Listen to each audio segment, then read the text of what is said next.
ყოველ წელს კოდისთვის და ამ პროექტის ერთგული მაყურებლისთვის უკვე შოუ ტრადიციად იქცა, რომ წლის ბოლოს ერთად ვაჯამებთ გასული წლის მნიშვნელოვან და მთავარ კოსმოსურ სიახლეებსა და მიღწევებს. 2023 წელი კოსმოსის კვლევაში წინა წლებივით საკმაოდ დატვირთული და მომნუსხველი იყო. უამრავი რამ გავიგეთ ჩვენი გარემომცველი სამყაროსა თუ მისი შემადგენელი ობიექტების შესახებ. იმის მიუხედავად, რომ მთელი წლის განმავლობაში ამ მასშტაბის ინფორმაციის გადახედვა, ამორჩევა, შეკრება და თქვენამდე მოტანა ძალიან მძიმე და შრომატებადი საქმეა. ამ ეპიზოდში ჩემი შეფასებით ყველაზე მთავარ ამბებს წარმოგიდგენთ კოსმოსური 2023-დან.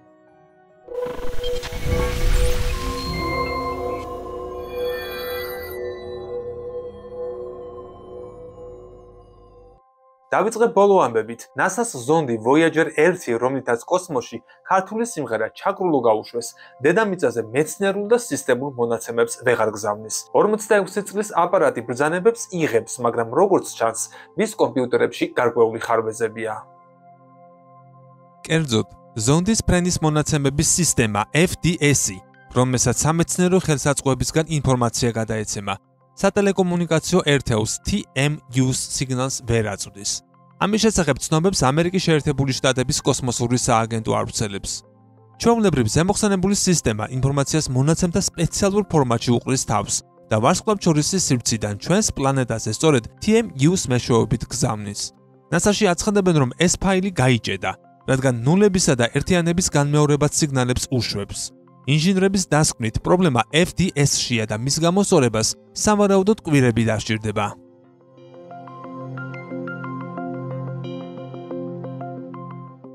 ზონდები Voyager 1 და Voyager 2 კოსმოსში 1977 წელს გაუშვეს.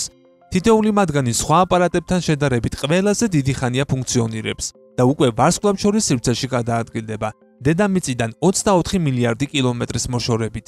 ამგვარი დისტანციის გამო მათთვის ბრძანებების გაგზავნასა და უკუკავშირის მიღებას საერთო ჯამში დაახლოებით 45 საათი სჭირდება.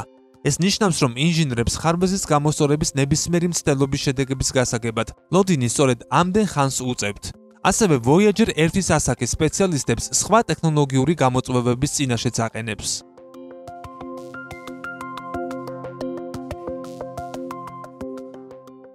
აღსანიშნავია, რომ კომუნიკაციის ასეთი პრობლემები აქამდეც შექმნილა. მაგალითად, 2022 წლის მაისში AACS-ის სახელით ცნობილმა სისტემამ შეუსაბამო ტელემეტრიული მონაცემების გამოგზავნა დაიწყო, რის მოგვარებასაც რამდენიმე თვე დასჭირდა. სააგენტოში ამბობენ, რომ მსგავსი დაბრკოლებების გარკვეული ნაწილი დეკადების წინ ინჟინრებს არ გაუთვალისწინებიათ. ამიტომ სპეციალისტებს ისეთი გადაწყვეტილებების მიღება უწევთ, რომ სასრუბელი შედეგიც მიიღონ და დამატებითი ხარვეზებიც თავიდან აირიდონ.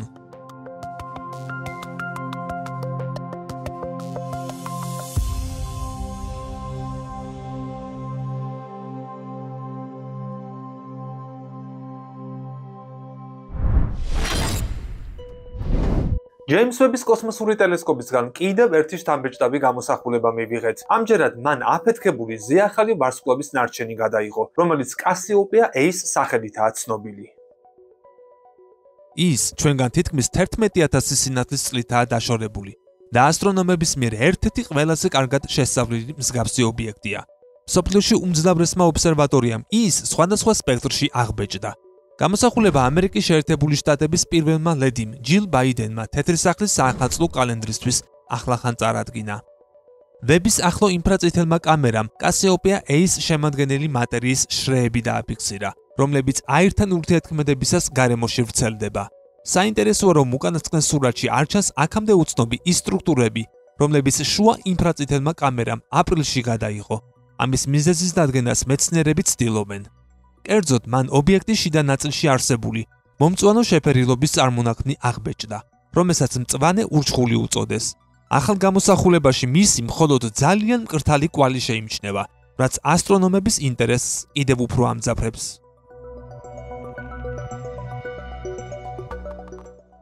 უკანასკნელ ფოტოზე ვხედავთ მტვრის ნაკადებსაც, რომლებიც ახალი ვარსკვლავებისა და პლანეტების წარმოსაქმნელად საჭირო მატერიას ქმნის. კადრში მოხვედრილი ზოგიერთი ძაფისებრი სტრუქტურა, იგივე ფილამენტი, 16 მილიარდ კილომეტრ მანძილზეა გადაჭიმული. ეს Cassiopeia A-ის გასაოცარ მასშტაბებზე მიანიშნებს, რომელიც 10 სინათლის წელს უტოლდება.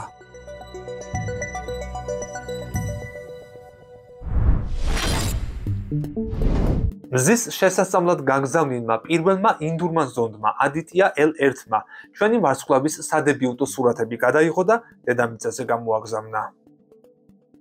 კადრები სუიტის სახელით ცნობილმა ულტრაისფერმა კამერამ აღბეჭდა და მათზე მნათობის ზედაპირის მახასიათებლებს ვხედავთ, როგორც მაგალითად უზარმაზარი ლაქებია.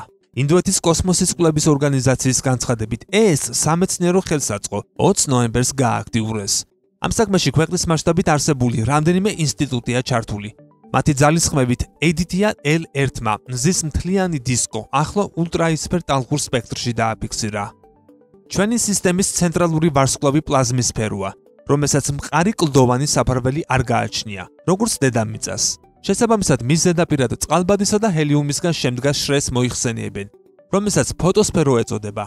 ის დაახლოებით 100 კილომეტრის სისქისაა და მზის ლაქებს მოიცავს, საიდანაც ამოფრქვევები ხდება ხოლმე. სწორედ იქედან წამოსული ნაკადები წარმოქმნის გეომაგნიტურ შტორმებსა და პოლარულ ციალს დედამიწაზე, ატმოსფეროსთან ურთიერთქმედებისას. ამგვარი ლაქები, რომელთა ზომაც პლანეტებისას უტოლდება ხოლმე, ადიტია L1-ის ობიექტივშიც მოხვდა. კერძოდ, მან 4 მათგანი გადაიღო, რომლებიც მნათობის ეკვატორის მიმდებარედაა განლაგებული. ასევე გამოსახულებებზე ქრომოსფეროში არსებულ აქტიურ რეგიონსაც ვხედავთ, რომელიც განსაკუთრებულად ცხელია და სიკაშკაშით გამოირჩევა.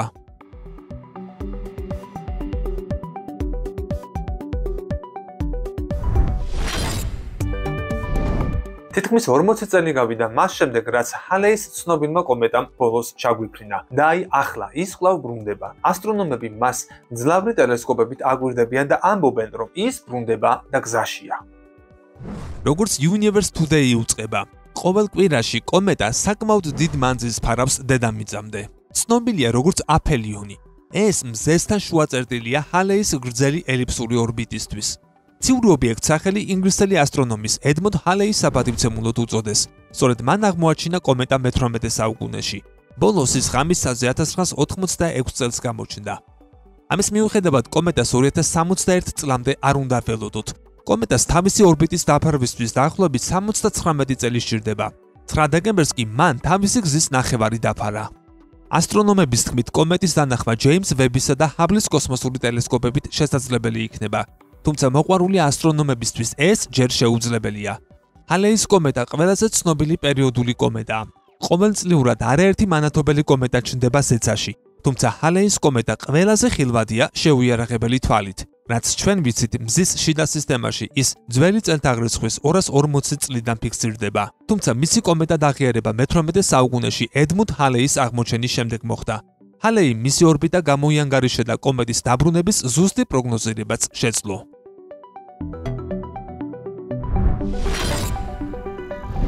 NASA-ს ვეტერან ჰაბლის ტელესკოპს ცუდი პერიოდი აქვს. ტელესკოპი უსაფრთხო რეჟიმზე კიდევ ერთხელ გადართეს. კოსმოსური სააგენტოს პრეს-რელიზში აღნიშნულია, რომ ჰაბლი ამ რეჟიმზე ავტომატურად გადაერთო. მიზეზი კი შემდეგია: 3 გიროსკოპიდან ერთ-ერთი გაუმართავია. ეს 2023 წლის 19 ნოემბრის შემდეგ უკვე მესამე შემთხვევაა, როდესაც ჰაბლს პრობლემები აქვს. გიროსკოპები 2009 წელს კოსმოსური შატლის მომსახურების მისიის დროს დაამონტაჟეს. ეს იყო მეხუთე და ბოლო მსგავსი მისიიდან. მაშინ ჰაბლს 6 გიროსკოპი დაუყენეს და მათგან 3 მუშაობს. როგორც ჩანს, ახლა ოპერირება მხოლოდ 2-ს შეუძლია. ჰაბლის გუნდი გაუმართავი გიროსკოპისა და ზოგადად ტელესკოპის ჩართვას ცდილობს. ამ ეტაპზე ტელესკოპის გაუმართავობასთან დაკავშირებით მეტი ინფორმაცია ცნობილი არ არის. მეცნიერები საუბრობენ შესაძლო მისიაზეც, რომელიც ჰაბლის შესაკეთებლად განხორციელდება.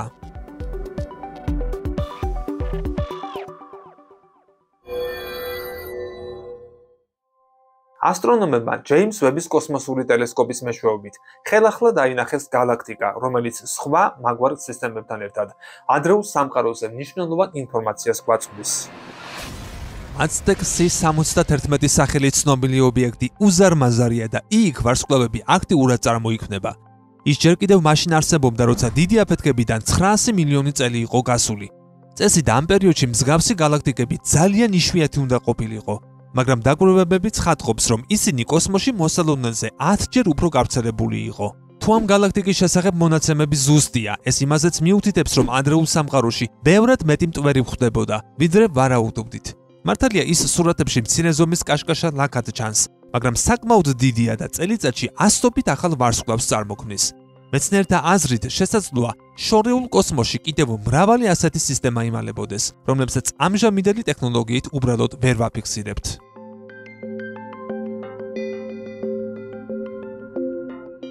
ისინი, როგორც Aztec C-71 მტვრის ღრუბლითაა გარშემორტყმული, რომელიც ხილულ სინათლეს შთანთქავს და მხოლოდ ინფრაწითელს ატარებს. მის მიმართ კი ვების ტელესკოპი მგრძნობიარეა. აღსანიშნავია ისიც, რომ ეს galaktika ჩვენგან ისედაც ძალიან შორსაა, მაგრამ მისმა გამოსხივებამ სამყაროს გაფართოების პარალელურად სპექტრის წითელ დიაპაზონში გადაინაცვლა, ანუ ერთგვარად გაიწელა, რასაც წითელ წანაცვლებას უწოდებენ.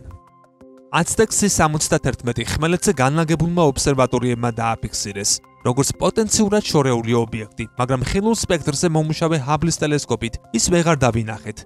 ის ადრეულ კოსმოსზე დაკვირვებისას შედარებით ნაკლებად მტვრიან galaktikებზეა კონცენტრირებული, თუმცა ვები მსგავსი ღრუბლის მიღმაც იხედება. სწორედ ამან მოგვცა შესაძლებლობა ეს ადრეული სისტემა შეგვესწავლა. ასტრონომები იმედოვნებენ, რომ კიდევ მრავალ ამგვარ ობიექტს გამოავლენენ.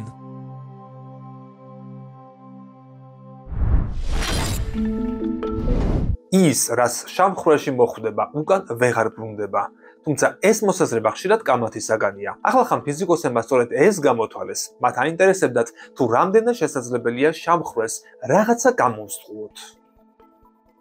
ჩინეთის ტიანჯინის უნივერსიტეტის მკვლევრების ჟან ფენგ მაისა და რუნ ციუ იანგის თქმით, პატარა შამხრელები თეორიულად შეიძლება გამოვიყენოთ როგორც ენერგიის წყარო.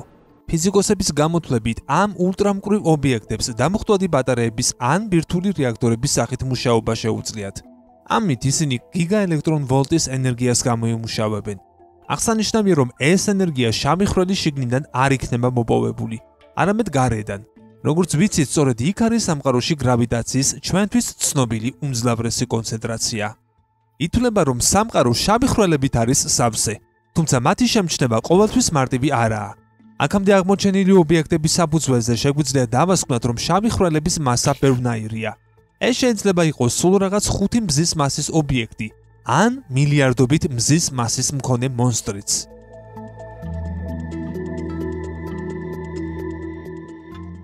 თუმცა, არსებობს ყოველ შემთხვევაში თეორიულად შამხრელის კიდევ ერთი წორნითი კლასი.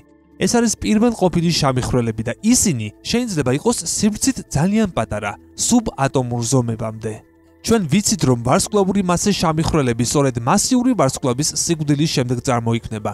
ამის პარალელურად ითვლება, რომ პირველყოფილი შამხრელები დიდი აფეთქების შემდეგ გაჩენილ პლაზმაში, გადაჭარბებული სიმკვრივებისგან უნდა გაჩენილიყო.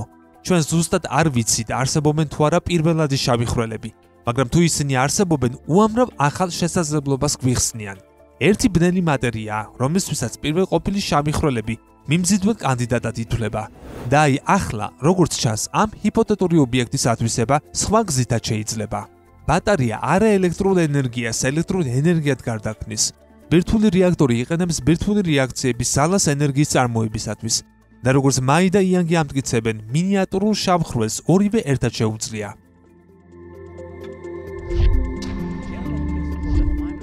თუმცა არის პრობლემა, ჰოკინგის რადიაცია. ამ უკანასკნელში შამხრელის მიერ მასის დაკარგვა იგულისხმება. რაც უფრო პატარაა შამხრელი, მით უფრო სწრაფად იკარგება მასა ჰოკინგის რადიაციის მიხედვით.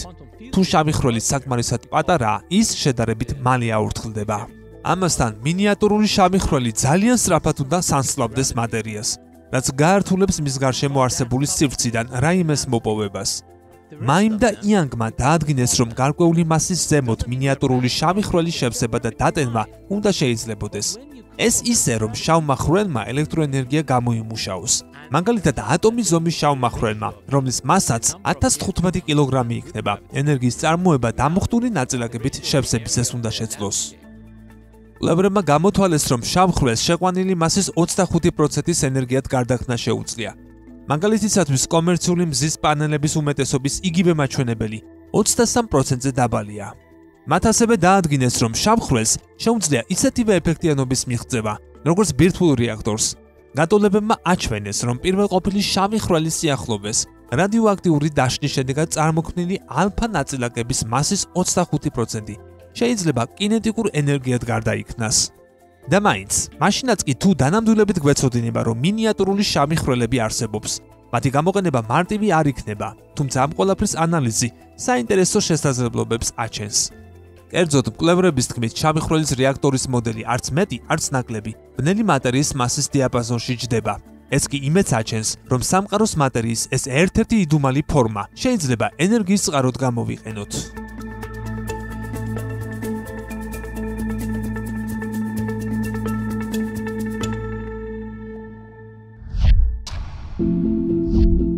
მეცნიერებმა ის კოსმოსური სხივი შეისწავლეს, რომელიც დედამიწის ატმოსფეროში 2021 წლის 27 მაისს შემოიჭრა. მცირე ზომის ნაწილაკის ენერგიის მაჩვენებელი გასაოცარ 240 ექსტრა ელექტრონ ვოლტს უტოლდებოდა, რითაც ის მეორე ადგილზეა. პირველობა 1991 წელს დაფიქსირებულ სხივს ეკუთვნის, რომლის ენერგიაც 320 ექსტრა ელექტრონ ვოლტი იყო. აღნიშნულ ნაწილაკებს ერთი რამ აქვს საერთო. სპეციალისტებმა მათი წყარო ვერ დაადგინეს. საინტერესოა, რომ ამ სხივებზე გალაქტიკურ ან გარეგალაქტიკურ მაგნიტურ ველებს ვერ უნდა ემოქმედა. ამიტომ წესით მათი ტრაექტორია და საწყისი წერტილი მარტივად უნდა გამოვლენილიყო. მაგრამ ასე არ მოხდა. სხვაგვარად რომ ვთქვათ, სპეციალისტებმა ვერაფერს მიაგნეს, რასაც შესაძლოა ასეთი ენერგია გამოეყო. მსგავს სხივებს საუკუნეზე მეტია ვაგვირდებით. ეს რადიაცია არაა, არამედ ძირითადად ატომბირთვებისა და სუბატომური ნაწილაკების სახით გვხვდება, როგორც პროტონები და ელექტრონებია. ასევე ისინი კოსმოსში თითქმის სინათლის სიჩქარით გადაადგიდება, ანუ მოსალონელზე მძლავრია. მეცნიერებს მიაჩნიათ, რომ ასეთი სხივები ენერგიული მოვლენებისას ფორმირდება, როგორც ზეახალი ვარსკვლავის აფეთქება ან მნათობთა შეჯახება. მათგან ატმოსფერო გვიცავს, მაგრამ იქ არსებულ აირებთან ურთიერთქმედებისას ნაწილაკთა თავსხმა წარმოიქმნება და ხმელეთამდე აღწევს, სადაც მას ვაფიქსირებთ. ამისთვის საკმაოდ დიდი არეალის კონტროლია საჭირო, რასაც ტელესკოპ Array ახერხებს, რომელიც 700 კვადრატულ კილომეტრს ფარავს.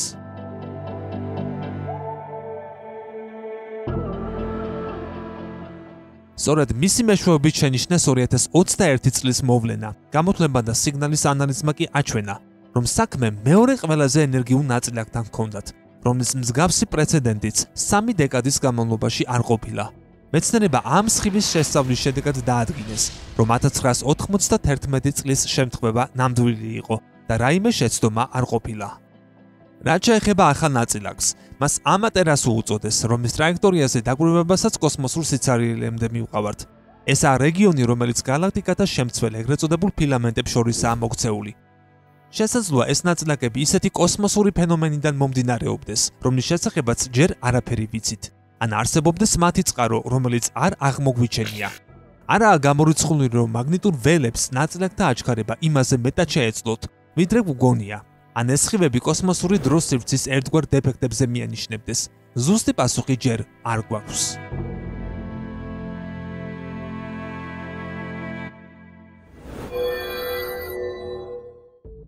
ატაკამას უდაბნოში განლაგებულმა რადიოტელესკოპმა ALMA-მ, რომელიც 66 ცალკეული ანტენისგან შედგება, ყველაზე მაღალ გარჩევადობას მიაღწია.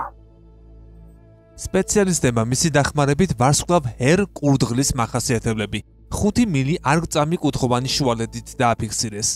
ეს სახელი იმიტომ ქვია, რომ ის კურდღლის თანავარსკვლავედში მდებარეობს. ეს იგივეა, რომ მთვარის ზედაპირზე სკოლის ავტობუსის ზომის ობიექტი დავინახოთ, რაც ობსერვატორიის ადრინდელი რეზოლუციის 15-ჯერ გაუმჯობესებას ნიშნავს. ინჟინერებმა და მეცნიერებმა ამისთვის ანტენები 16 კილომეტრ მანძილზე სათანადო კონფიგურაციით განალაგეს. რადიომიმღებთა ყველაზე მაღალი სიხშირე გამოიყენეს და კალიბრაციის ახალ მეთოდს მიმართეს. შედეგად ისინი ზემოხსენებული ხნიერი მნათობის გარშემო არსებულ ღრუბელში ციან მჟავას დეტალურად დააგვირდნენ, კერძოდ მასთან ასოცირებულ ეგრეთ წოდებულ მაზერულ ტალღებს. მათი თქმით, ეს სამყაროს შესწავლის საქმეში უმნიშვნელოვანესი მიღწევაა და ასტრონომიაში ALMA-ს მოწინავე ადგილზე მიანიშნებს. ასევე უკანასკნელი ამბავი სამეცნიერო საზოგადოების ახალ შესაძლებლობებსაც მოასწავებს. ბოლო დაკვირვებებმა R კურდღლის ირგვლივ აირის მოძრაობა გვიჩვენა. დოპლერის ეფექტის გავლენით, რაც დამკვირვებელთან მიმართებით ტალღური სიხშირის ცვლილებას გულისხმობს, შეგვიძლია დავადგინოთ მაზერული მიკროტალღური ემისიის წყარო გშორდება თუ გვიახლოვდება. R კურდღელი ჩვენგან 1350 სინათლის წლის დისტანციაზე მდებარეობს და ის ძალიან კაშკაშაა. კერძოდ, მზეზე დაახლოებით 6700 ჯერ ელვარე.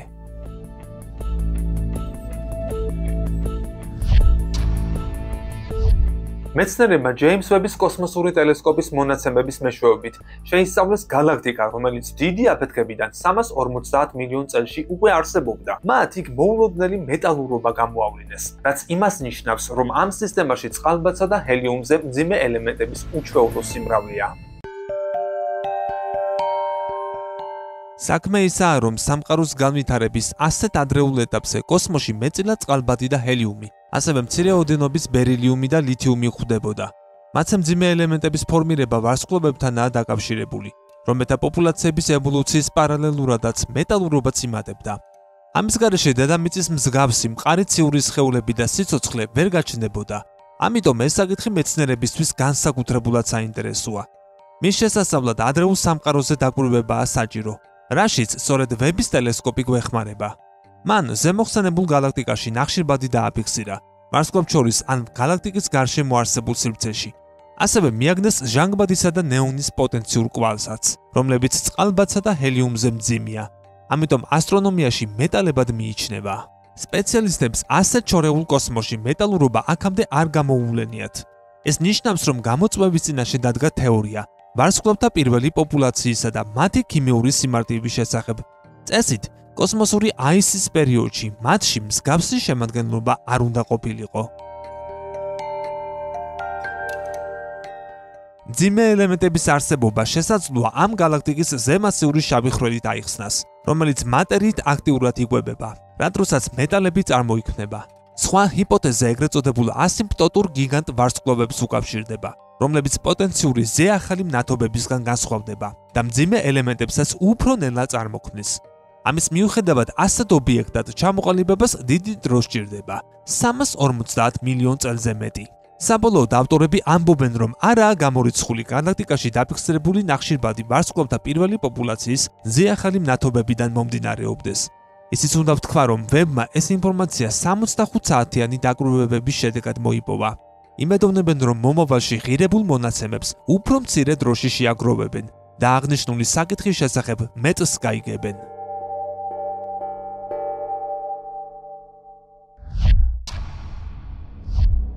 ინფრაწითელი შესაძლებლობების წყალობით ჯეიმს ვების კოსმოსური ტელესკოპი ახალი აღმოჩენების გაკეთებას აგრძელებს. ამჯერად ტელესკოპმა ირმის ნახტომის ცენტრში შეიხედა და ახალი გასაოცარი ფოტოც შემოგთავაზა. ჩვენი გალაქტიკის ერთ-ერთი ყველაზე დიდი საიდუმლო ვარსკვლავთ წარმომქმნელი რეგიონი, საგიტარიუს C-ა. ამ რეგიონს გალაქტიკის გულსაც ეძახიან და ის ზემასიური შავი ხვრელიდან დაახლოებით 300 სინათლის წლის მანძილზეა. კვლევრების თქმით, აქ დაახლოებით 500,000 ვარსკვლავი იქმნება და სწორედ ეს დააფიქსირა ტელესკოპმა. ერთი შეხედვით ასეთ ექსტრემალურ გარემოში ამდენი ვარსკვლავი არ უნდა იყოს. ამჟამად ასტრონომებს ამის ახსნა არ შეუძლიათ. სურათზე ნაჩვენები ტერიტორია დაახლოებით 50 სინათლის წლის სიგანისაა. ის დედამიწიდან 25,000 სინათლის წლის მანძილითაა დაშორებული. კვლევრების თქმით, ეს ადგილი საკმარისად ახლოს არის ჩვენთან და ჯეიმს ვებს ცალკეული ვარსკვლავების შესწავლაც შეუძლია.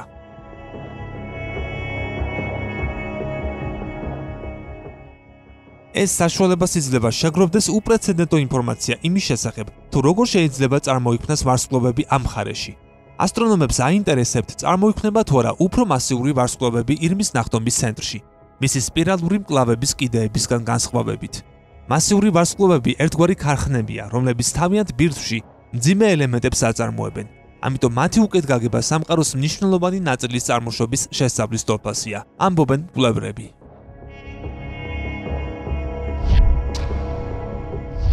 მილიარდერ ილონ მასკის კოსმოსური კომპანია SpaceX-ის რაკეტა Starship-მა მეორე სადესტო ფრენა განახორციელა წელს. როგორც დარგის სპეციალისტები ამბობენ, კრახის მიუხედავად მან მნიშვნელოვანი პროგრესი მოგვცა. კომპანიამ ახლად მიღებული ნებართვის საფუძველზე მისიის მალე განხორციელებისათვის ფრენა 17 ნოემბერს ჩანიშნა. თუმცა აპარატის პირველი საფეხურის ნაწილის გამოცვლა გახდა საჭირო, ამიტომ გაშვება ერთი დღით გადაიდო. 18 ნოემბერს დაახლოებით 120 მეტრიანი Starship-ი სამხრეთ ტეხასში მდებარე კოსმოდრომ Starbase-დან აფრინდა, რაც უკვე მეორე მსგავსი შემთხვევაა. გაშვებიდან რამდენიმე წუთში რაკეტის ამაჩქარებელი საფეხური აფეთქდა. ის ოკეანეში უნდა დაშვებულიყო, თავად Starship-მა გზა განაგრძო, თუმცა მისგან მონაცემების მიღება ვეღარ მოხერხდა. ეს ყველაფერი სპეციალისტებს მომდევნო მისიის უკეთ დაგეგმვაში დაეხმარება. წარუმატებლობის მიუხედავად ეს ფრენა წინა მცდელობაზე უკეთესი აღმოჩნდა. რადგან რაკეტა უფრო შორს აიჭრა და საფეხურები ერთმანეთს გამოეყო.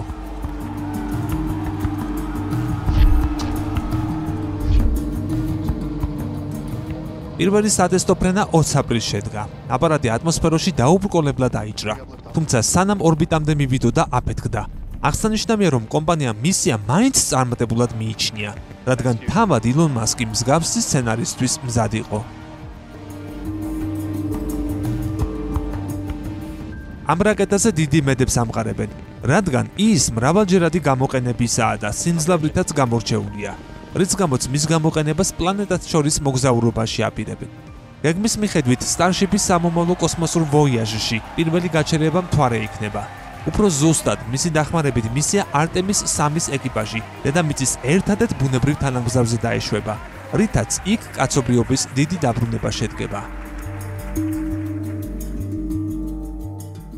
მომდევნო გაჩერება წითელი პლანეტა მარსია, სადაც მასკს სტარშიპის დახმარებით კოლონიის დაარსება სურს.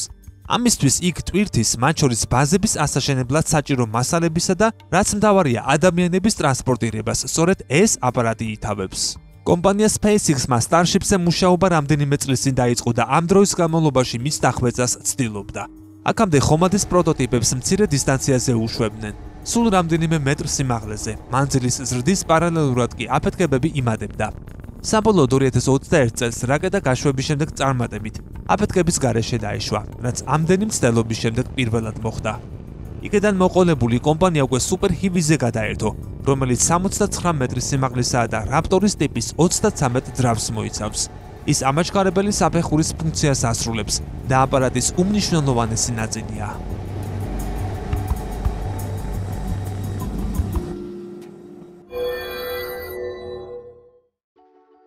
მეცნიერება მზის ფოტოსფეროში გაჩენილი აქტიური ლაქის თავზე დაახლოებით 40,000 კილომეტრ სიმაღლეზე ხანგრძლივი რადიო გამოსხივება დააფიქსირეს, რომლის მსგავსიც აქამდე არ დაფიქსირებულა. ის დედამიწის პოლარულ ციალს ავრორას ჰგავდა. ერთ კვირაზე მეტი ხნის განმავლობაში იყო დაკვირვებადი და განსხვავდებოდა ტიპური რადიო ამოფრქვევებისგან, რომლებიც მხოლოდ რამდენიმე წუთს ან საათს გრძელდება. ციალი ჩვენს მეზობელ პლანეტებზე და მათ ზოგიერთ თანამგზავრზეც წარმოიქმნება. ეს მაშინ ხდება, როცა მზიდან გამოწყორცნილი ნაკადების შემადგენელი ნაწილაკები მაგნიტური ველის ხაზებში ჩაედინება. ატმოსფეროში ისინი ატომებთან და მოლეკულებთან ურთიერთქმედებს, რის შედეგადაც ენერგია შთამბეჭდავი სინათლის სახით გამოიყოფა. დედამიწაზე ეს ხილულ სპექტრში ვლინდება, მაგრამ არსებობს რადიო გამოსხივებაც. სწორედ ასეთ რადიო ციალს ჰგავდა მზის ლაქიდან მომდინარე სპექტრული სიგნალები. მსგავსი ლაქები მზის ფოტოსფეროში გაჩენილი შედარებით გრილი და მუქი რეგიონებია, რომელთა ფორმირებაც ვარსკვლავის მძლავრ მაგნიტურ ველს უკავშირდება.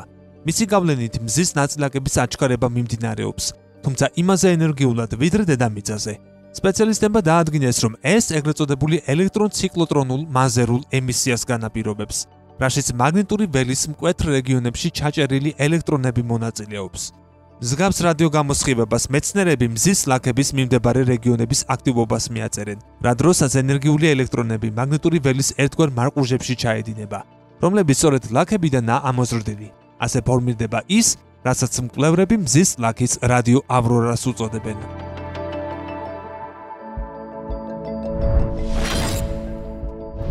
შორეულ წარსულში, როდესაც სამყარო სულ რამდენიმე მილიარდი წლის იყო, შეხვდებოდათ galaktika, რომელიც ძალიან გავდა ირმის ნახტომს.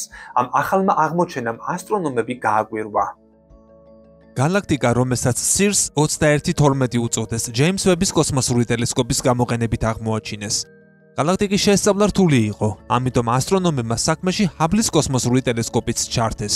გაერთიანებული ძალებით მივიღეთ galaktika, რომელიც გასაოცრად ჰგავს ირმის ნახტომის galaktikas. სამყაროში ბევრნაირი galaktika არსებობს. ისინი განსხვავდებიან როგორც სიკაშკაშით, ისე ზომებითა და ფორმებით. არიან ისეთებიც, როგორიცაა ჩვენი galaktika. ირმის ნახტომი ელიფსური ფორმის ცენტრისგან შედგება. ცენტრი გაზისა და კოსმიური მტვრის დისკითაა გაშემორტყმული, ხოლო ვარსკვლავები 4 მკაფიო სპირალისებულ მკლავს ქმნიან.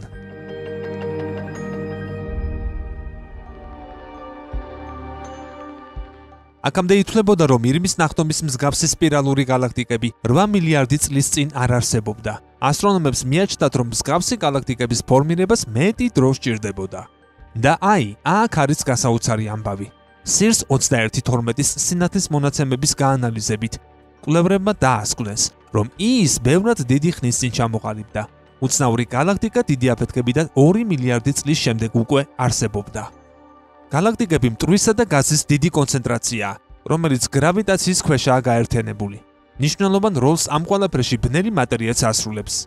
იქ, სადაც საკმარისი მასალა გროვდება, ჩნდება ვარსკვლავები, რასაც საბოლოოდ პლანეტების ფორმირებას მოჰყვება ხოლმე. ასტრონომების თქმით, ჯეიმს ვების ტელესკოპის გამოყენებით კოსმოსზე კიდევ ბევრ სიახლეს შევიტყობთ. რიგ შემთხვევებში ამან შეიძლება სამყაროზე ჩვენი წარმოდგენები შეცვალოს კიდეც.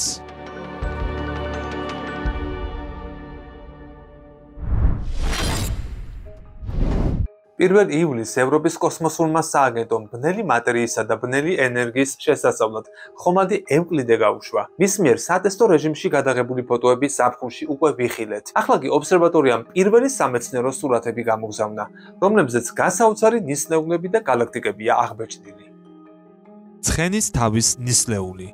ეს შთანხმებების წარმომქმნელი არეალია, სადაც ახალი მნათობების ფორმირება ჯერ კიდევ მიმდინარეობს. ცხენის თავის ფორმას მტვრისა და აირის მუქი ღრუბლები ქმნის, რომლებსაც ვარსკვლავურ სისტემა სიგმა ორიონის ულტრაიისფერი გამოსხივება უფრო გამოგვეც. ცხენის თავის ნისლეული აქამდეც გვინახავს, მაგრამ ევროპის კოსმოსური სააგენტოს ტელესკოპი ევკლიდე პირველია, რომელმაც მისი ასეთი სრული გამოსახულება სულ რაღაც 1 საათში მოიპოვა. ეს ობსერვატორიის ფართო ლინზის დამსახურებაა. მეცნიერები იმედოვნებენ, რომ ამ მონაცემების მეშვეობით აქამდე უცნობ იუპიტერის ზომის პლანეტებსა და ახალგაზრდა მნათობებს აღმოაჩენენ. ვარსკვლავთა სფეროსებური შეჯგუფება NGC 6397. დედამიწისგან 7800 სინათლის წლის მოშორებით ირმის ნახტომის galaktikაში ასობით 1000 ვარსკვლავისგან შემდგარი სფეროსებრი შეჯგუფებაა განლაგებული, სახელად NGC 6397. იქ არსებული მნათობები გრავიტაციის გავლენითაა შეკავშირებული. სპეციალისტებს იმედი აქვთ, რომ ევკლიდეს დაკვირვებების წყალობით დააფიქსირებენ ვარსკვლავებს, რომლებიც მსგავს შეჯგუფებებს galaktikაში გადაადგილებისას ყვეთენ. მათ კვალს ჩვენ ვერ ვამჩნევთ, რისი მიზეზიც მეცნიერთა აზრით სფეროსებრი შეჯგუფების გარშემო არსებული ბნელი მატერია შეიძლება იყოს.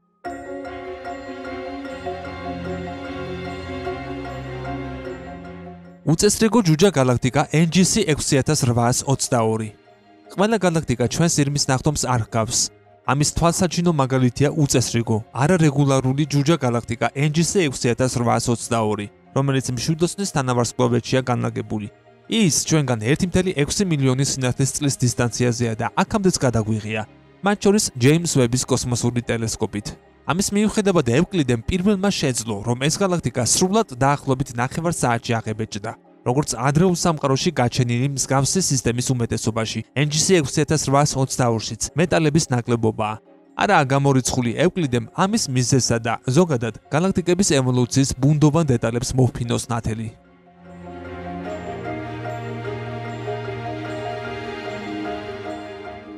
სპირალური galaktika IC 342. სპირალური galaktika IC 342 ჟირაფის თანავარსკვლავედში მდებარეობს. მას დამალულ galaktikასაც უწოდებენ, რადგან ჩვენი მშობლიური ირმის ნახტომის დისკოს ფონზე მისი დაფიქსირება მარტივი არ არის. ეს სისტემა ჩვენგან 11 მილიონი სინათლის წლის დისტანციაზეა და ბევრი ობსერვატორიისთვის ძნელად დამზერადია.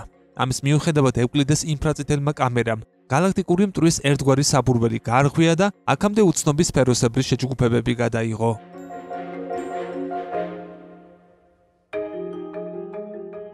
პერსევსის შეჯგუფება.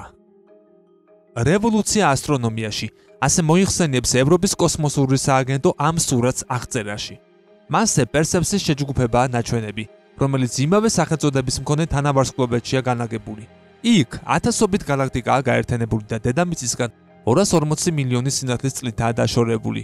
ფონზე კიდევ 100,000-ზე მეტი galaktika ელვარებს, რომლებისგანაც დაახლოებით 10 მილიარდი სინათლის წელი გვაშორებს. მრავალი მათგანი ევკლიდემ პირველმა დააფიქსირა. მეცნიერებმა მკრთალი ნათება გამოავლინეს, რომელიც არა ამ შეჯგუფებიდან, არამედ galaktikათა შეჯახებების შედეგად დატოვებული ვარსკვლავებისგან მოდის. ისინი მშობელ სისტემებს არ დაუბრუნდნენ, რაც შესაძლოა იქ ბნელი მატერიის არსებობაზე მიანიშნებდეს.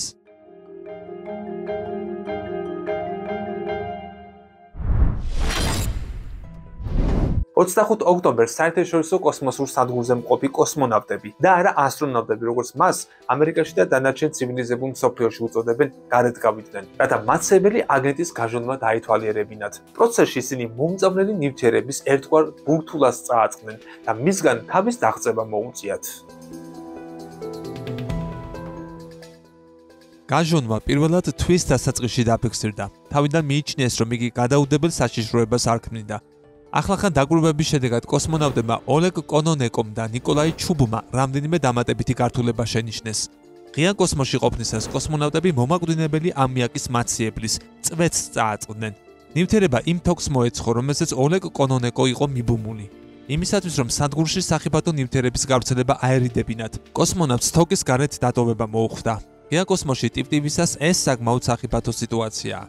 ამიაკის გაჟონვა სრულიად მოულოდნელი არ ყოფილა. მას შემდეგ, რაც რადიატორს მაციებლის მარაგი შეუწყვიტეს, კოსმონავტები ვარაუდობდნენ, რომ შესაძლებელი იქნებოდა ნარჩენ ამიაკს რადიატორის სარკმლებიდან გამოეღწია და ერთად დაგროვილიყო. სწორედ ამიტომ მათ დამატებითი ნაჭრები წაიღეს, რათა კოსტიუმზე მოხვედრის შემთხვევაში მაციებელი აგენტი მოეშორებინათ. ამ პრობლემის გარდა კოსმონავტებმა რადიატორის პანელებში უჩვეულო ხვრელებიც შენიშნეს, რომელთა წარმომავლობასაც ვერ ხსნიან. ორივე ინციდენტი, რომლებიც რუსული რადიატორების სიახლოვეს მოხდა, მიკრომეტეორიტისგან წამოსულ გარეგან ზემოქმედებას მიეწერა. თავისთავად ეს ახსნა აზრს მოკლებული არაა. მეორე მხრივ არსებობს გარკვეული ეჭვებიც, რადგან მოკლე დროში საკმაოდ ბევრი მექანიკური პრობლემა შეიქმნა. ახლახან მომხდარი გაჟონვის შესახებ ოფიციალური დასკვნა ჯერჯერობით არავის გაუკეთებია.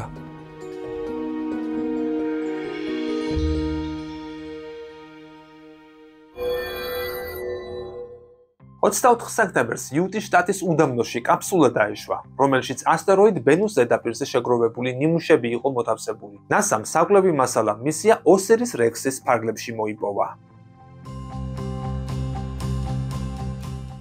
ზონდმა საერთო ჯამში 6.2 მილიარდი კილომეტრი გაიარა.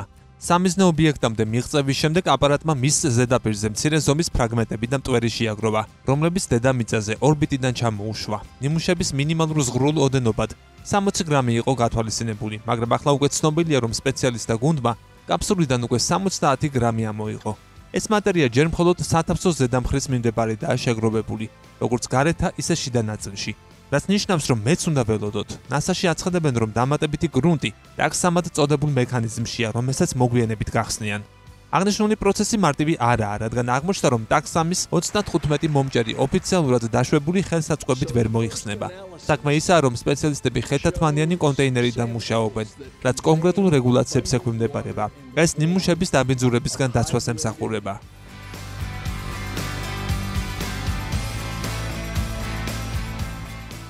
ოსირის რექსი ამერიკის შეერთებული შტატების კოსმოსური სააგენტოსთვის პირველი ასეთი მისიაა, თუმცა მსოფლიოში იაპონიის ჰაიაბუსას შემდეგ მეორე ადგილზეა.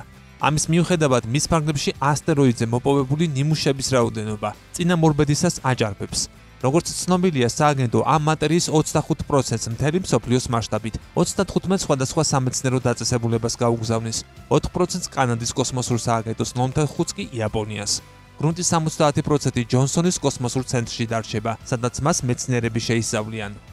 ასტეროიდის გრუნტის გამოკვლევა შესაძლოა მეცნიერებს მზის სისტემის ევოლუციისა და დედამიწაზე სიცოცხლის წარმოშობის შესახებ მეტის გაგებაში დაეხმაროს.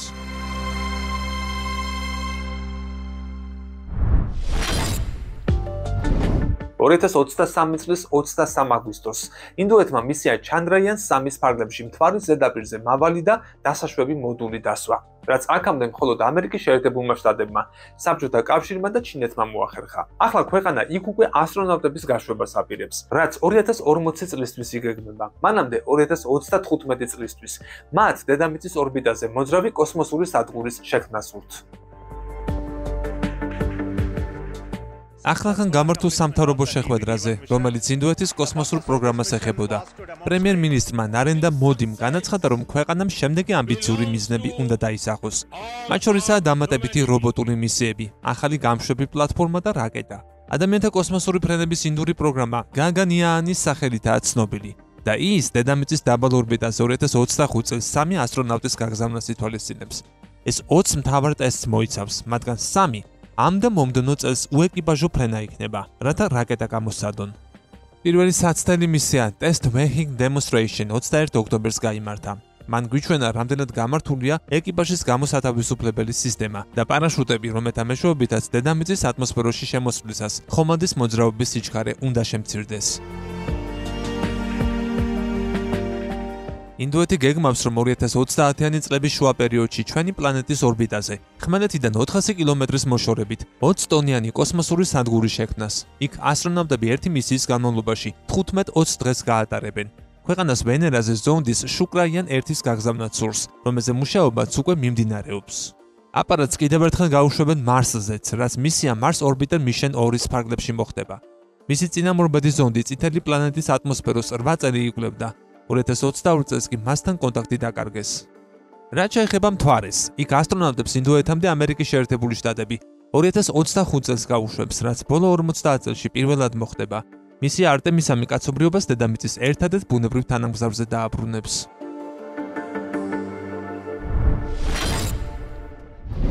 ჩინეთი ახალი კოსმოსური ტელესკოპის გასაშვებად ემზადება. ტელესკოპს ქსუნტიანი ჰქვია და მას ჩინეთის კოსმოსური სადგურის ტელესკოპსაც ეძახიან. სახელწოდება შეიძლება ითარგმნოს როგორც ზეცის თვალი. ტელესკოპის გაშვება მომავალი წლისთვისაა დაგეგმილი. ტელესკოპის ზომი დაახლოებით ავტობუსის ხელაა და მას 2 მეტრის დიამეტრის სარკე აქვს. ტელესკოპი გაშვების შემდეგ ჩინეთის კოსმოსურ სადგურს უნდა მოერგოს. ასტრონომების თქმით, აპარატი დაახლოებით 10 წლის განმავლობაში ფუნქციონირებს. ქსუნტიანი ჰაბლის კოსმოსური ტელესკოპის ერთგვარი გაგრძელება იქნება. ეს აპარატი ჩინეთის კოსმოსური სადგურის მახლობლად განთავსდება და ასტრონავტებს მისი შეკეთება შეეძლებათ ხოლმე. ჩინეთის კოსმოსური სააგენტოს დირექტორის მოადგილემ ლინ სიციანმა განაცხადა, რომ ქსუნტიანი გალაქტიკებს, ვარსკვლავებს, ეგზოპლანეტებს, ბნელ მატერიასა და ბნელ ენერგიას შეისწავლის. ხედვის ველი. ქსუნტიანს შეუძლია მიიღოს სამყაროს მაღალი გარჩევადობის პანორამული ხედები. დაახლოებით იგივე სივრცითი გარჩევადობით, როგორც ჰაბლის კოსმოსურ ტელესკოპს. მისი 2.5 მილიარდიანი პიქსელიანი კამერა ჰაბლის მსგავსია, თუმცა ჩინეთის თვალს ჰაბლზე 3-ჯერ დიდი ხედვის არეალი ექნება. ტექნოლოგია. ჩინეთის ცენტრალურ ტელევიზიასთან ინტერვიუში ჩინეთის კოსმოსური პროგრამის მთავარმა დიზაინერმა ჟოუ ძიანპინმა ტელესკოპის ტექნოლოგიურ შესაძლებლობებზე ისაუბრა. ჩინელი მეცნიერების თქმით, ტელესკოპი ყველაზე მოწინავეა ულტრაისფერის სპექტრით გამოსახულების მიღების შესაძლებლობის თვალსაზრისით. ტელესკოპზე მუშაობა ჯერ კიდევ მიმდინარეობს, მალე ყველაფერი დასრულებული იქნება და გაშვებისთვის მზადებას დავიწყებთ, ამბობენ ჩინელი მეცნიერები.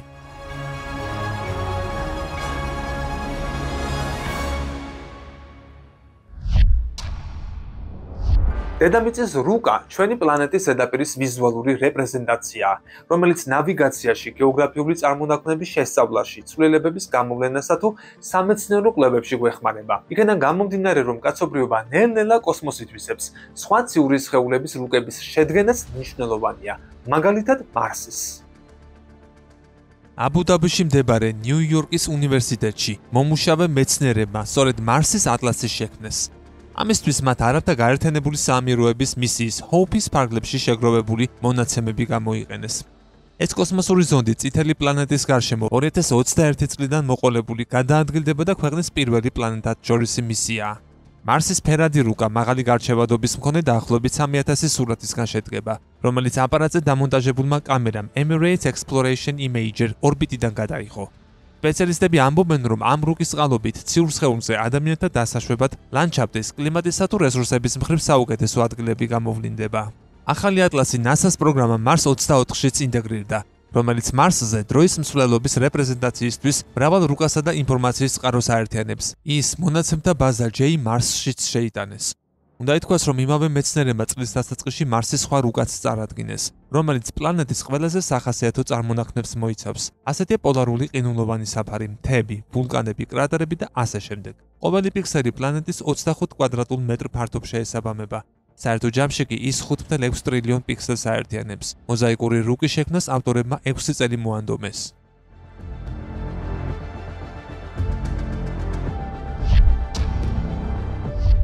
11 აგვისტოს რუსეთმა ვოსტოჩნის კოსმოდრომიდან მთვარისკენ კოსმოსური აპარატი ლუნა 25 გაუშვა, რომელიც ბოლო 47 წელიწადში ქვეყნისთვის პირველი ასეთი მისია იყო. თვის ბოლოს ხომალდი დედამიწის ერთადერთ ბუნებრივ თანამგზავრზე უნდა დაშვებულიყო, თუმცა მანამდე ჩვენს მეზობელ ციურ სხეულს უკონტროლოდ შეეჯახა. NASA-ს მიერ გამოქვეყნებული ახალი კადრების მიხედვით, ამ შეჯახებამ მთვარეზე 10 კილომეტრიანი კრატერი წარმოქმნა. ამას აპარატის განადგურებამდე და განადგურების შემდეგ გადაღებული სურათებიც ხატყობს. მთვარის ზედაპირზე ახალი ჩაღრმავება NASA-ს ზონდზე, LRO-ზე დამონტაჟებულმა კამერამ დააფიქსირა. შეჯახების ეს კვალი კრატერ პონტეკულანის შიდა კიდეზე გაჩნდა, ციური სხეულის სამხრეთ ნაწილში. ის დაახლოებით 400 კილომეტრითაა დაშორებული ადგილიდან, სადაც ხომალდის დასმა იგეგმებოდა. რუსული აპარატი 25 აგვისტოსთვის მთვარის სამხრეთ პოლუსზე, ბოგუსლავსკის კრატერის მახლობლად უნდა დაშვებულიყო და ობიექტის ზედაპირი სულ მცირე 1 წლის განმავლობაში გამოეკვლია. 19 აგვისტოს ხომალდთან კავშირის ხარვეზი დაფიქსირდა, რის შემდეგაც როსკოსმოსმა ლუნა 25-ის ტრაექტორიის გასწორება სცადა, თუმცა უშედეგოდ. მომდევნო დღეს უკვე ცნობილი გახდა, რომ ის მთვარე შეეჯახა და განადგურდა. ნიშნულოვანია, რომ რუსეთსა და ინდოეთს მთვარის სამხრეთ პოლუსზე თავიანთი ხომალდები ერთსა და იმავე პერიოდში უნდა დაესვა. მეორე ქვეყანამ ეს წარმატებით შეძლო ინდოეთმა და ისტორიაშიც შევიდა. აქამდე დედამიწის თანამგზავრზე ხომალდის უსაფრთხოდ დაშვება მხოლოდ შეერთებულმა შტატებმა, ჩინეთმა და საბჭოთა კავშირმა მოახერხა. ახლა კი ამ ჩამონათვალს ინდოეთიც შეუერთდა, რაც ვერ მოახერხა რუსეთმა.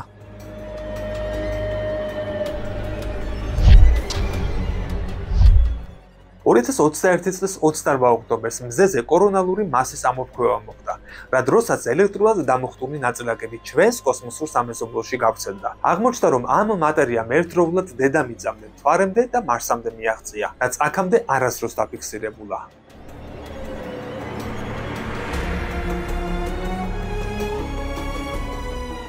აღნიშნული მოვლენა შიდა მზის სისტემაში განლაგებულ ზონდებსაც არ გამორჩენია, რისის საშუალებითაც გარემოზე ერთი წყაროს მქონე კოსმოსური რადიაციის გავლენაზე მეტის გაგების საშუალება მოგვეცა. დაკვირვებების მიხედვით, ნაწილაკების ეს ნაკადი იმდენად ენერგიული იყო, რომ ჩვენი პლანეტის მაგნიტური ველი გაარღვია და ზედაპირამდე ჩააღწია. 1940 წლიდან დღემდე ასეთი მხოლოდ 72 შემთხვევაა ცნობილი. მარსსა და მთვარეს მაგნიტური ველი არ გააჩნია, ამიტომ თითოეული მათგანი უფრო მეტ რადიაციას იღებს. წითელი პლანეტის თხელი ატმოსფერო დაბალენერგიული ნაწილაკების მოძრაობას ანელებს, თუმცა მავნე ნაკადებს მაინც ვერ აკავებს.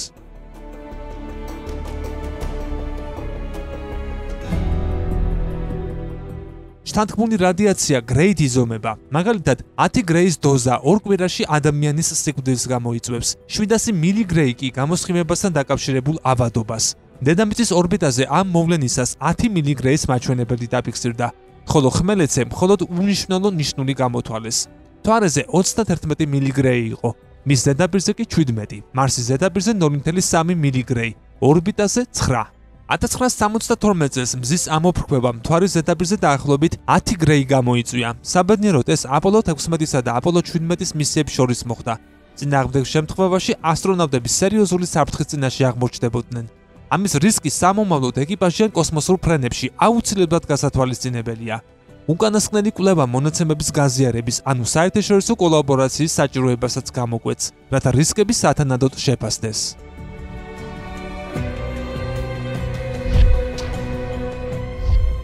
მას შემდეგ, რაც მთვარის სატესტო მისია არტემის 1-მა წარმატებით ჩაიარა, NASA ასტრონავტების დედამიწის ბუნებრივი თანამგზავრის გარშემო გასაშვებად ემზადება. მისია არტემის 2-ის ფარგლებში განხორციელდება. შესაბამისად, NASA-ს ინჟინრები პერს მუშაობენ. ასტრონავტებს კოსმოსში რაკეტა Space Launch System SLS-ი გაიყვანს. სწორედ ეს სისტემა გამოიყენეს არტემის 1-ის შემთხვევაშიც, 2022 წლის 16 ნოემბერს. პირველი მისიის მიზანი იმაში დარწმუნება იყო, რომ ასტრონავტთა გასამგზავრებლად ყველაფერი სათანადოდ მუშაობდა. რაც შეეხება არტემის 2-ისთვის მზადებას, სიმულაცია ფოკუსირებული იყო თხევადი წყალბადისა და თხევადი ჟანგბადის საწვავის დატვირთვაზე. საუბარია გაშვებამდე ბოლო 10 წუთზე. NASA-ს წარმომადგენლების თქმით, ეს საკვანძო მომენტია და მისიის წარმატება მასზე მნიშვნელოვნადაა დამოკიდებული. არტემის 2-ის გაშვებამდე თვეებია დარჩენილი, შესაბამისად მზადება გრძელდება. თუ ყველაფერი გეგმის მიხედვით წარიმართება, არტემის 2-ს, არტემის 3 მოხვება. ამ მისიის ფარგლებში ასტრონავტები 2025 წელს მთვარეზე ფეხს დადგამენ.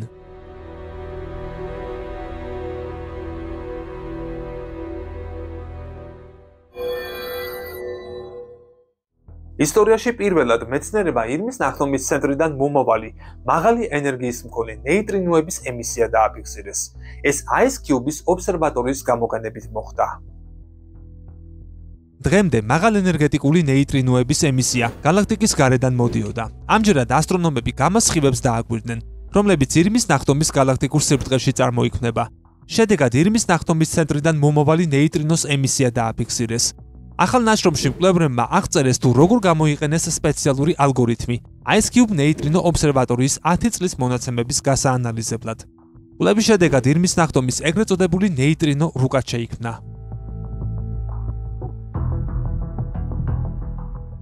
ნეიტრინოები სუბატომური ნაწილაკებია, რომელთა აღმოჩენა წარმოუდგენლად რთულია. ამის მიზეზი კი მუხტის ნაკლებობასა და პრაქტიკულად არ არსებულ მასაშია. ნეიტრინოს აქვს უნარი შეუმჩნევლად გაიაროს ყოველგვარ მასაში. ამის გამო მას ზედმეტსახელად მოჩვენება ნაწილაკებიც კი უწოდეს. ისინი ფაქტობრივად უცვლელი რჩება და შორეული კოსმოსური მოვლენების შესასწავლად იდეალურია. ახალი აღმოჩენა მნიშვნელოვანია ასტრონომიისთვის და ის სამყაროს გასაგებად ახალ სივრცეს აჩენს. ნეიტრინოსა და მატერიას შორის სუსტი ინტერაქციის გამო ნეიტრინოზე დაკვირვება შავი ხვრელების შესასწავლად უმნიშვნელოვანესია. ამით შეიძლება გავიგოთ ის, თუ რა ხდება შავი ხვრელების ჰორიზონტს მიღმა.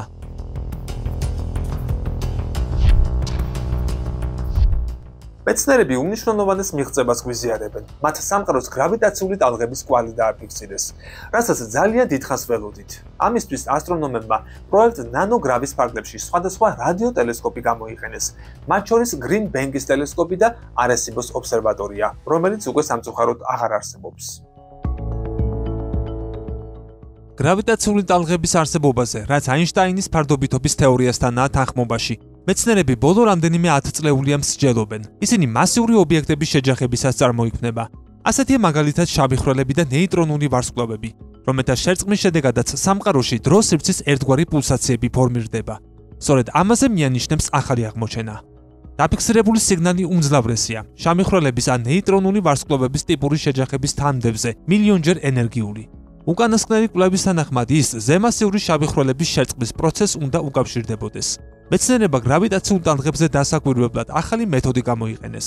ისინი არა მაღალი სიხშირის, არამედ ულტრა დაბალი სიხშირის სიგნალებზე კონცენტრირდნენ, რომელთაგანაც ზოგიერთის ტალღური სიგრძე შესაძლოა 10 სინათლის წლის მანძილზე იყოს გადაჭიმული. ასეთ რამეს დედამიწაზე ექსპერიმენტულად ვერ დავაფიქსირებთ, ამიტომ ასტრონომები პულსარებს აგვირდებოდნენ. ვარსკვლავთა ეს მკვრივი ნარჩენები რადიოტალღებს გამოყოფს, რომლებიც ჩვენთვის კოსმოსური საათის ფუნქციას ასრულებს. ავტორებმა გაანალიზეს, როგორ ამახინჯებდა ამ განმეორებად სიგნალებს გრავიტაციული ტალღები 15 წლის განმავლობაში. საერთო ჯამში მათ 67 პულსარი შეისწავლეს და გრავიტაციული ტალღების კვალსაც მიაგნეს. მომდენო ეტაპზე ისინი გეგმავენ, რომ ამ კოსმოსური ფონური ხმაურის წყაროებს მიაკვლიონ და პოტენციურად სამყაროს აქამდე უცნობი მექანიზმი გამოავლინონ.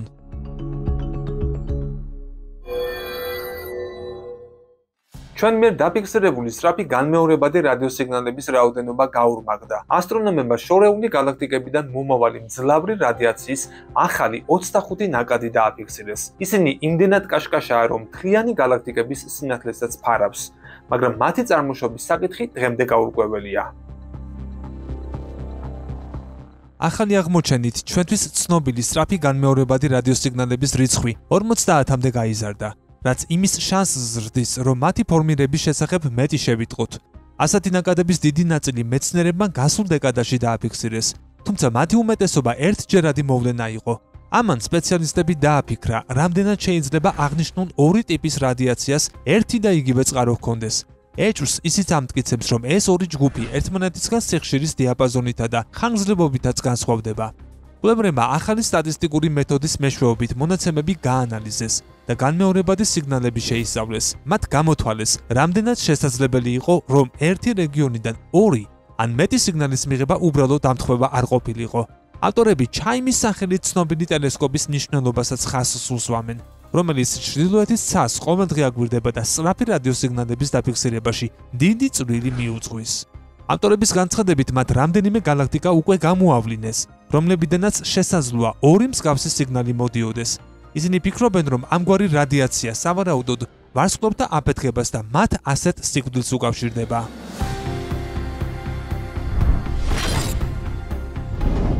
14 აპრილს კალენდარზე იუპიტერისა და მისი მთვარეების შემსწავლელი მისიის წარმატებით გაშვება შემოიხაზა. გაშვება საფრანგეთის გვიანადან კოსმოსური ბაზიდან მოხდა. ჯუისი ხომალდი კოსმოსში არიან 5-ის რაკეტამ გაიყვანა. გაშვების შემდეგ ხომალდი არიან 5-ის რაკეტას 28 წუთის შემდეგ გამოეყო. მომდევნო 17 დღის განმავლობაში ხომალდმა მუშაობა გამართა, რაშიც მზის ელემენტების, ანტენებისა და სხვა ინსტრუმენტების გასწორება იგულისხმება. 3 თვის განმავლობაში კი აპარატი იტესტებოდა. აღსანიშნავია, რომ ამის შემდეგ კოსმოსურ ხომალდს 8 წელი დასჭირდება იუპიტერამდე მისაღწევად. მისი ხანგრძლივი კრუიზის დროს კოსმოსურ ხომალდს გრავიტაციული ფექტი დასჭირდება, რა დროსაც ის მთვარის, დედამიწისა და ვენერას გრავიტაციას გამოიყენებს.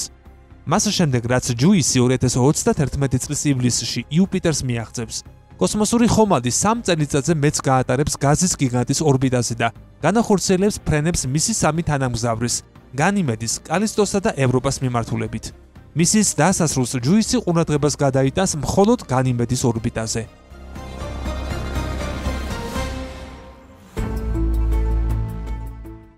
განიმედი, კალისტო და ევროპა არის ყინულით დაფარული სამყაროები, რომლებშიც შეიძლება იყოს მიწისქვეშა ოკეანეები და იქ სიცოცხლეს არსებობაც დასაშვებია. ამიტომ მისიამ შესაძლოა მზის სისტემაში სიცოცხლეც აღმოაჩინოს. ჯუისს შეუძლია მთვარეებზე სიცოცხლის საშენი ელემენტების მტკიცებულება მოიძიოს. მათ შორის ისეთი ელემენტების, როგორიცაა ნახშირბადი, ჟანგბადი, აზოტი, რკინა და მაგნიუმი.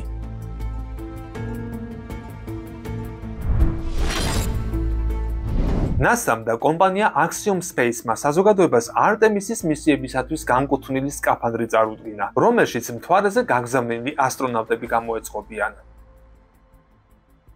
მათ შორისაა პირველი ქალი და პირველი ფერადკანიანი, რომლებიც დედამიწის ბუნებრივ თანამგზავრზე ფეხს დადგამენ, რაც ისტორიული მოვლენა იქნება. მანამდე მისია არტემის 2 შედგება. აღსანიშნავია, რომ შეერთებული შტატების აერონავტიკისა და კოსმოსის კვლევის ეროვნულ სააგენტოს ახალი სკაფანდრი დიდი ხანია არ წარუდგენია. აქამდე უკანასკნელი დიზაინი პროგრამა Space Shuttle-ისთვის შემუშავდა.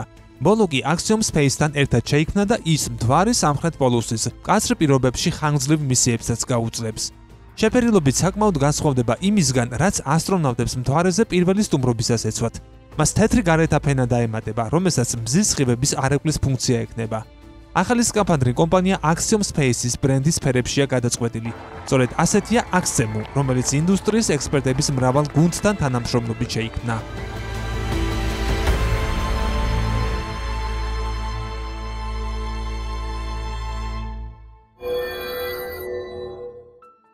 NASA-მ მილიარდერ ჯეფ ბეზოსის კომპანია შეარჩია, რათა მან მარსზე მისია ესკაპადის გაშვება უზრუნველყოს. ამ უკანასკნელის ფარგლებში კოსმოსში ხომალდს და წყვილის გაგზავნა იგეგმება. ფრენა კი სწორედ Blue Origin-ის რაკეტა New Glenn-ის მეშვეობით განხორციელდება. ის ფლორიდაში მდებარე კანავერალის კონცხზე განლაგებული კოსმოდრომიდან 2024 წლის მეორე ნახევარში გაფრინდება და ორბიტაზე აპარატს და წყვილს გაიყვანს, რომელიც მარსის მიმართულებით წავა და წითელი პლანეტის მაგნიტოსფეროს გამოიკვლევს. ესაა ციური სხეულის გარშემო არსებული მაგნეტიზებული არეალი, რომელზე დაკვირვებითაც მეცნიერები შეისწავლიან თუ როგორ ურთიერთქმედებს ის მზის ქართან და როგორ გადაადგილდება მასში პლაზმა და ვარსკვლავის მიერ გამოყოფილი ენერგია. თითოეული თანამგზავრი 3 ხელსაწყოთი იქნება აღჭურვილი. ესენია მაგნიტომეტრი, მაგნიტური ველის გასაზომად, ელექტროსტატიკური ანალიზატორი, იონებსა და ელექტრონებზე დასაკვირვებლად და ლენგმურის ზონდი, პლაზმის სიმკვრივის ულტრაისფერი გამოსხივების ნაკადის მოძრაობის გამოსათვლელად.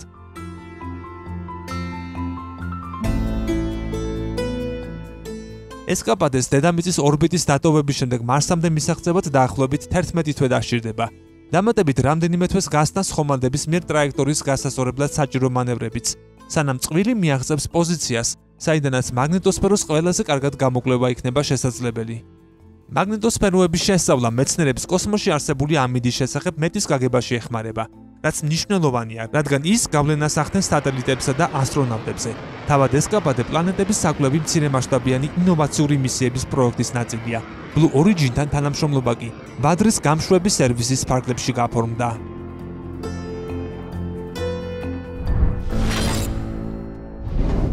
ისტორიაში პირველად ასტრონომებმა ჯეიმს ვების კოსმოსური ტელესკოპის გამოყენებით ეგზოპლანეტის არსებობა დაადასტურეს. ესაა მყარი ციური სხეული, ფორმალური სახელწოდებით LHS 475b, რომლის დიამეტრიც დედამიწისას მხოლოდ 1%-ით ჩამოუვარდება.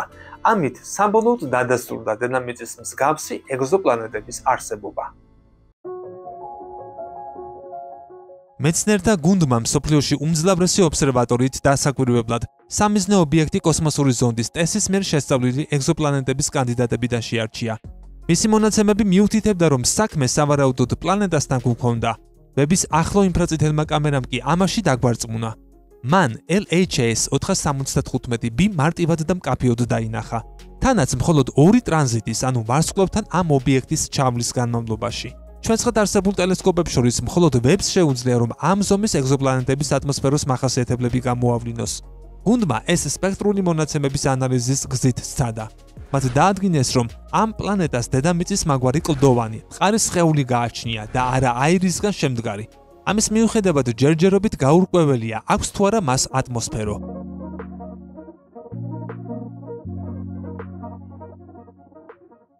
ასევე განიხილება მხოლოდ ნახშირორჟანგისგან შედგენილი ატმოსფეროს არსებობაც, რომლის დაფიქსირებაც ძალიან ძნელია.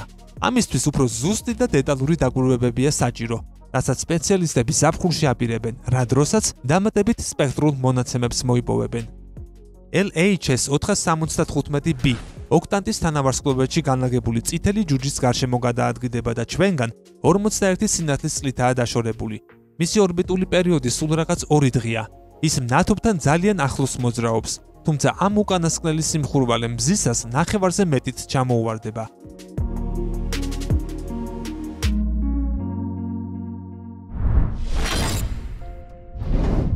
და ბოლოს, სახალისო და საინტერესო ინფორმაცია. კომპანია Space Perspectives დამფუძნებლის Jane Pointeris თქმით, მისი კომპანია იქნება პირველი, რომელიც ადამიანებს კოსმოსში დაქორწინების საშუალებას მისცემს.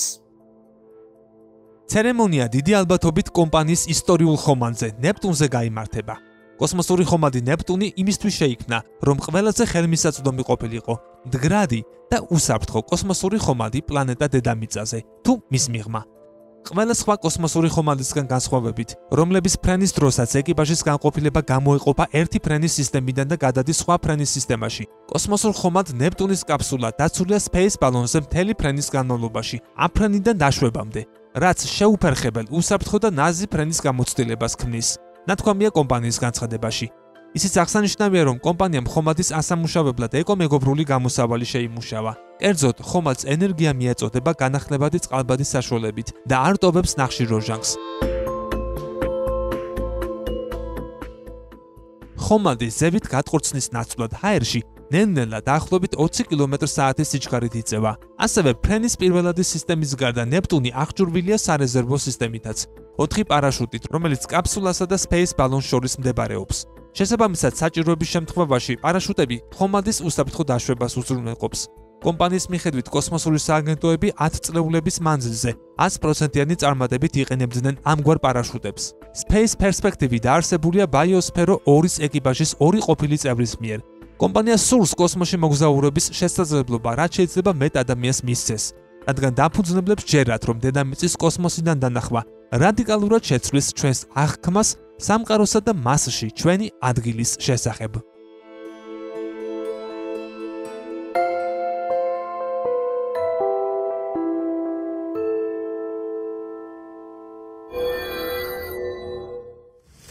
ასეთი იყო კოსმოსური 2023. საკმაოდ ბევრი აღმოჩენა და ტექნიკური მიღწევა იყო სამყაროს შესწავლის ამ უზარმაზარ საქმეში. ამიტომ ვეცადე ჩემთვის ყველაზე საინტერესო თემები მეჩვენებინა. რა თქმა უნდა, თუ რაიმე გამომრჩა, რომელსაც თქვენ თვლით საინტერესოდ და მნიშვნელოვნად, შეგიძლიათ კომენტარებში შემოგთავაზოთ. ამით შევავსებთ ცოდნას და დანაკლისს. ასევე გამოიწერეთ კოდის YouTube არხი, რათა მომავალ წელს კიდევ უფრო მეტი სტიმული გქონდეს. მე კი გილოცავთ 2024 წელს.